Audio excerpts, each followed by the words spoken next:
नमस्कार दोस्तों, मैं श्रेया कत्याल आप सभी का हार्दिक स्वागत करती हूँ टुडेज टॉक में।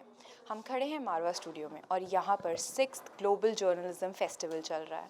हमारे साथ हैं योगेश नारायण दीक्षित जी, जो डेप्यूटी एडिटर हैं अमर उजाला के।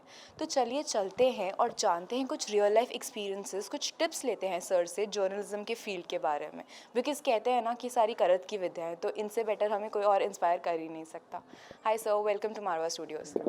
तो सबसे पहले मैं यही जानना चाहती हूँ कि जो ये जर्नलिज्म की फील्ड है, इसमें मतलब एक अच्छे जर्नलिज्म की कुछ टिप्स क्या होते हैं, क्योंकि आपने तो एक्चुअली काम किया है, तो किस तरीके का एक्सपीरियंस रहता है, क्या ओवरऑल है ओवरव्यू? देखिए, दो तरीके की बातें हैं। एक स्टूडेंट्स के लिए है कि आप पहले अपने लिखने की जगह बनाएं, अच्छा लिखें, सच्चा लिखें और अपने दिल की आवाज़ को सामने रखें। पत्रकारिता का जहाँ तक सवाल है, पत्रकारिता का पेशे का, वहाँ पर यही है कि जब तक आप सत्य के साथ रहेंगे तब तक आप सफल रहेंगे। एग्जैक्टली तो अपने दिल की आवाज़ को प्रेजेंट करिए, सर का यही कहना है। और सच का साथ कभी भी नहीं छोड़ना चाहिए। एक अच्छे पत्रकार की यही पहचान है, राइट? सर, आप मुझे ये बताइए कि आपका जो इतना एक्सपीरियंस है, आपकी जो जर्नी अब तक रही है, इसमें ये कैसा रहा? अप्स एंड डाउन्स भी आए होंगे, कैसा सफ़र रहा आपका? हमारे बहुत ज़्यादा डाउन तो नहीं आए, कहीं संघर्ष बहुत नहीं करना पड़ा। संघर्ष एक स्टूडेंट के रूप में किया, फिर एक कैरियर में स्टेप वाइज चलते गए। लेकिन एक बात मैं ज़रूर स्टूडेंट से हमेशा कहता हूँ कि खुद कभी पार्टी ना बने। अगर धूप निकली है तो किसी से कहलवाते हैं वैज्ञानिक से कि आज ज़्यादा धूप निकली है, कभी ये मत कहिए कि हमने धूप देखी है। हम दूसरे की नज़र से देखते हैं, समाज की नज़र से देखते हैं। ये मूल सिद्धांत ज़िंदगी में याद रखिए। आप खुद केवल दर्शक हैं और उसको हूबहू आपको देना है।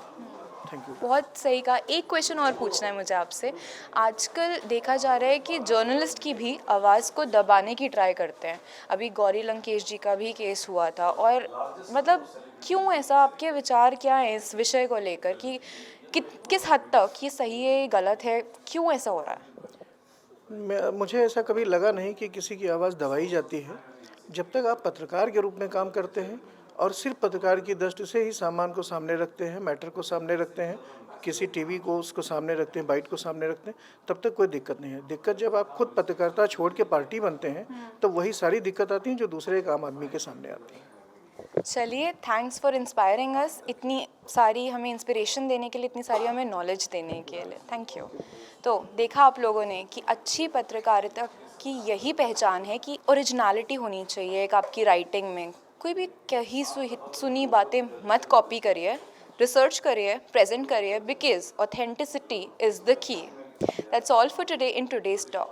I, Shreya Katyal, sign off for the day. But I'll be back with another very eminent celebrity guest for you. Till then, keep watching MS TV, हर पल आपके साथ।